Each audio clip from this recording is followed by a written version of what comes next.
আমাদের উচিত দিনে কমপক্ষে 100 বার করে হলেও আলহামদুলিল্লাহ পড়া যাবে? যে কোনো অবস্থাতে আলহামদুলিল্লাহ আলহামদুলিল্লাহ। ভাই কেমন আছেন? আলহামদুলিল্লাহ। ভাই পরিবার কেমন আছে? আলহামদুলিল্লাহ।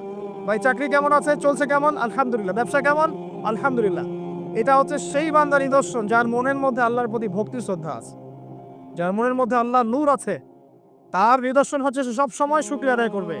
একটা এক্সাম্পল দিচ্ছি, দেখেন ইব্রাহিম আলাইহিস সালাম ওই আর এই যে এইখানে মক্কায় তার একজন স্ত্রী হাজারা আলাইহিস সালাম, ওইখানে একজন স্ত্রী সারা আলাইহিস সালাম। মনে আছে ঘটনা? আচ্ছা, তিনি আসলেন বাসায়, দরজায় নক করছেন যে বাসায় কে আছে? দরজার পিছন থেকে বলা হচ্ছে যে আমি। তিনি বলছেন ইসমাইল কোথায়? তখন আওয়াজ আসছে ইসমাইল শিকার করতে গেছে। তারপরে তাকে বলা হচ্ছে তোমরা কেমন আছো? স্বামী স্ত্রী তোমরা কেমন আছো? তো স্ত্রী জবাব দিচ্ছে আমরা ভালো নাই, আমাদের ঘরে অনেক অভাব, আমাদের অনেকের স্ত্রীর মতো আছে না এরকম? সারা জীবন করে যাবেন, একটা কথাই শুনবেন শেষ বয়সে গিয়ে, জীবনে কিছুই পাইলাম না তোমার কাছে। নিজের মাথার ঘাম পায়ে ফেলে করতেই থাকবেন করতেই থাকবেন করতেই থাকবেন করতেই থাকবেন, কিন্তু আপনি শুনতেই থাকবেন কিছুই করলাম না, কিছুই পাইলাম না, কিছুই পাইলাম না। অমুক ভাবি কত ভালো আছে, অমুক কত ভালো আছে, অমুকের এত আছে, অমুকের তত আছে। সুবহানাল্লাহ। এটা আমাদেরই দোষ। কারণ বিয়ে করার সময় যারা দিনদারিতা না দেখে শ্বশুরের সম্পত্তি দেখবেন, সৌন্দর্যকে বেশি প্রাধান্য দিবেন, নিজের হারাম প্রেমকে বেশি প্রাধান্য দিবেন, নিজের ওই বংশমর্যাদা ইত্যাদি ইত্যাদিকে বেশি প্রাধান্য দিবেন, তখন তো আফসোস করতেই হবে, কিছু করার নেই। এই জন্যই তো নবী সাল্লাল্লাহু আলাইহি ওয়াসাল্লাম বলেছেন যে দিনদার স্ত্রীদেরকে দেখে বিয়ে করো, যার মধ্যে দিনের বুঝ আছে, জ্ঞান আছে, একে দেখে বিয়ে করো। তবে এখানেও একটা বিষয় আপনাকে সতর্ক করতে চাই যে প্রত্যেকটা বোরখার পিছনেই সঠিক দিনদারিতা থাকে না। অতএব এটা দেখেও ধোঁকা খাওয়ার কিছু নাই। দিনদারিতা আল্লাহর সাথে বান্দার মনের ব্যাপার। দিনের বেসিক কিছু প্রশ্নের মাধ্যমে আপনি তার উত্তর পেতে পারেন, দিনের বেসিক কিছু বুঝ আচরণ দেখে আপনি তার উত্তর পেতে পারেন, তার তাকওয়া দেখে আপনি উত্তর পেতে পারেন। একজন আমিরুল মুমিনিন খলিফা, তিনি রাত্রেবেলা জনগণের অভাব অনটন দেখেন। একদিন দেখতে দেখতে রাতে ক্লান্ত হয়ে পড়লেন, একটা দেয়ালের আড়ালে তিনি দাঁড়িয়ে বিশ্রাম নিচ্ছেন, বসে পড়েছেন। দেয়ালের পিছন থেকে তিনি আওয়াজ শুনছেন, মা আর মেয়ে কথাবার্তা বলছে। মা বলছে দুধে পানি মিশাও, আর মেয়ে বলছে যে ইত্তাকিল্লাহ, হে মা আল্লাহকে ভয় করো। তার মা বলছে এখানে তো ওমর নাই, ওমরের প্রশাসন নাই, ভয়ের কি আছে, মিশাও পানি মিশাও। তখন এই মেয়ে বলছে ওমর নাই তো কি হয়েছে, ওমর রব আল্লাহ তো জীবিত আছে, তিনি দেখছেন। ওমর রাদিয়াল্লাহু আনহু পরের দিন ওই বাড়িটা মার করে রাখলেন রাত্রেবেলা। পরের দিন তার ছেলেকে নিয়ে আসছেন এই বাসায়, এসে মেয়ে দেখাচ্ছেন, এই মেয়ে পছন্দ হয় কিনা দেখো। মেয়ে পছন্দ হয়ে গেছে। আমিরুল মুমিনিনের মানে রাষ্ট্রপ্রধানের ছেলের সাথে এই মেয়ের বিয়ে হয়ে গেল। দুধওয়ালি, দুধ ধোয়াচ্ছেন যেই মেয়ে, কি দেখে বিয়ে দিলেন? সৌন্দর্য দেখে? বংশমর্যাদা? শ্বশুরের টাকা? যৌতুক? এই কাজ যদি আমরা করতে না পারি, সংসারে শান্তি আসবে না, তখন কিছু করার থাকবে না ভাই। কারণ এই ফিতনা একবার ঢুকে গেলে জীবনটা ম্যাসাকার। এগুলো ডিল করতেই দিন অনেক চলে যাবে। দিনের ফিকির পরে দেখবেন পরিবার সামলাতেই সময় শেষ, দিন শেষ। মানসিকভাবে যদি আপনি ফ্রেশ না থাকেন, ভালো না থাকেন, সাউন্ড না থাকেন, আপনি দিনের জন্য কিন্তু কিছু করতে পারবেন না। আর পরিবারে যদি নেককার স্ত্রী না থাকে, আপনি মানসিকভাবে ভালো থাকবেন না, এটা প্র্যাকটিক্যাল কথা। তো ওই যে স্ত্রী বলছে আমরা ভালো নাই, ইসমাইল শিকার করতে গেছে, আমরা ভালো নাই, একবেলা খাই একবেলা খেতে পারি না, ভালো নাই।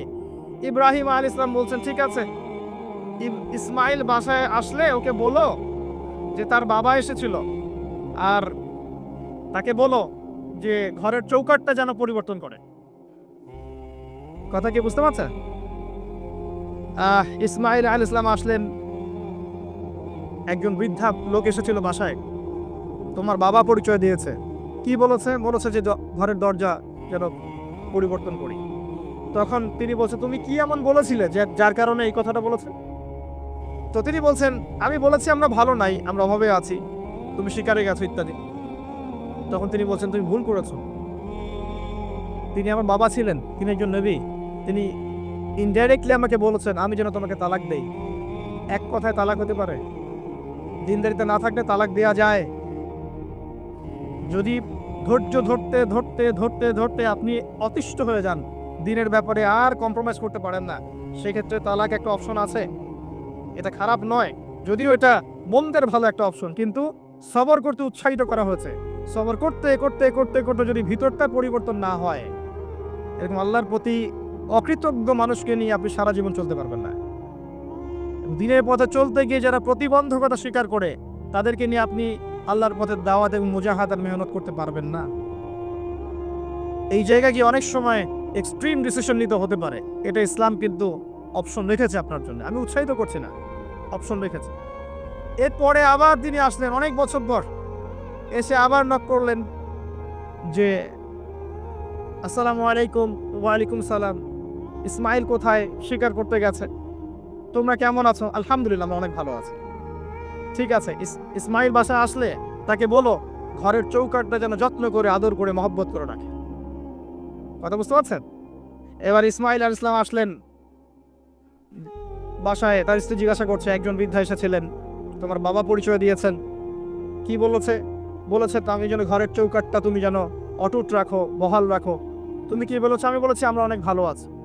তখন তিনি বলছেন, আমার বাবা তোমাকে অনেক পছন্দ করেছেন এবং তোমাকে নিয়ে আমাকে সংসার করতে বলেছে। এই হলো অবস্থা। শুকরিয়া আদায় যারা করতে পারবে না, তাদেরকে নিয়ে চলা মুশকিল। লুকমান হাকিম, যাকে প্রজ্ঞা দেয়া হয়েছে, তাকেও আল্লাহ পাক আদেশ করছেন তুমি আল্লাহর শুকরিয়া আদায় করো। যে ব্যক্তি আল্লাহর শুকরিয়া আদায় করে, কৃতজ্ঞতা প্রকাশ করে, যে কোনো হালতেই বলতে পারে আল্লাহ আলহামদুলিল্লাহ আমি ভালো আছি। এবং আল্লাহ রাসূল সাল্লাল্লাহু আলাইহি ওয়াসাল্লাম বলেছেন, কখনো উঁচু স্তরের লোকদের দিকে তাকাবে না। যার উঁচু বাড়ি আছে, তোমার চেয়ে উঁচু বাড়ি আছে, তোমার চেয়ে বড় গাড়ি আছে, তোমার চেয়ে বেশি টাকা আর্ন করে, ওদের দিকে দেখবে না, ওদের দিকে চোখ দিও না। বরং তোমার চেয়ে নিচে যারা আছে, দরিদ্র যারা, তোমার চেয়ে যারা দরিদ্র, ওদের দিকে তাকাও। তাহলে তুমি আল্লাহর নিয়ামতের শুকরিয়া আদায় করতে পারবে ইনশাআল্লাহ। আমরা যদি হসপিটালে যাই, শুকরিয়া আদায় করতে পারবো না? যে এই যে হাজার হাজার মানুষ শুয়ে আছে, কারো ক্যান্সার, কারো ডায়াবেটিস, কারো অমুক, কারো তমুক, কারো অ্যাক্সিডেন্ট, কারো এইটা সেইটা, কারো ব্রেন টিউমার, কারো হার্টের সমস্যা, কত সমস্যা। কেউ হাঁটতে পারে না, কেউ বসতে পারে না, কেউ শুইতে পারে না, কেউ শুইলে ঘুমাতে পারে না। আমরা ভালো আছি না? আলহামদুলিল্লাহ, কৃতজ্ঞতা। যখন আপনি আপনার চেয়ে বিপন্ন কোনো মানুষকে দেখবেন, দেখে যদি এই দোয়াটা পড়েন, আলহামদুলিল্লাহিল্লাযী আসানি মিম্মা তালাকা বিহি ওয়া ফাদ্দালানি আলা কাসীরিম মিম্মান খালাকা তাফদীলা। আল্লাহর শুকরিয়া আদায় করছি যে আল্লাহ তোমাকে যে বিষয় দিয়ে পরীক্ষা করেছেন, আমাকে তার থেকে নিরাপদ রেখেছেন, এবং হাজার মানুষের চাইতে আল্লাহ পাক আমাকে উত্তম জায়গায় রেখেছেন, ভালো রেখেছেন। এই দোয়াটা যে ব্যক্তি পড়বে, ওই বিপদ তাকে স্পর্শ করবে না ইনশাআল্লাহ। এভাবে আপনি আল্লাহর শুকরিয়া আদায় করতে পারেন। আর আল্লাহ পাকের শুকরিয়া আদায় করার সবচাইতে বড় নিদর্শন হচ্ছে আপনি আল্লাহর আদেশ নিষেধ মেনে চলছেন কিনা। যে ব্যক্তি আল্লাহর আদেশ এবং নিষেধকে মেনে চলছে, এই ব্যক্তি প্রকৃতপক্ষে আল্লাহর শুকরিয়া আদায় করছে, তাই নয় কি? খালি মুখে যদি বলি আমি আল্লাহর শুকরিয়া আদায় করি, নামাজ নাই, সওম নাই, যাকাত নাই, কিচ্ছু নাই, মুখে মুখে বলছি আমি আল্লাহকে অনেক ভালোবাসি, এই ভালোবাসার দাম আছে? আল্লাহ পাক কি বলেছেন? যে তোমরা যদি আল্লাহর ভালোবাসা পেতে চাও, কুল ইন কুনতুম তুহিব্বুনাল্লাহ ফাত্তাবিউনি, আমার অনুসরণ করো। কার অনুসরণ? মুহাম্মদ সাল্লাল্লাহু আলাইহি ওয়াসাল্লামের অনুসরণ করো, তার সুন্নাহ মাফিক জীবন করো। ইনশাআল্লাহ আল্লাহ পাক তোমাদেরকে মাফ করে দিবেন, আল্লাহও তোমাদেরকে ভালোবাসবেন ইনশাআল্লাহ। লুকমান আলাইহিস সালামকে আমি আলাইহিস সালাম বলছি এই অর্থে তার উপর শান্তি বর্ষিত হোক, এই অর্থে বলছি।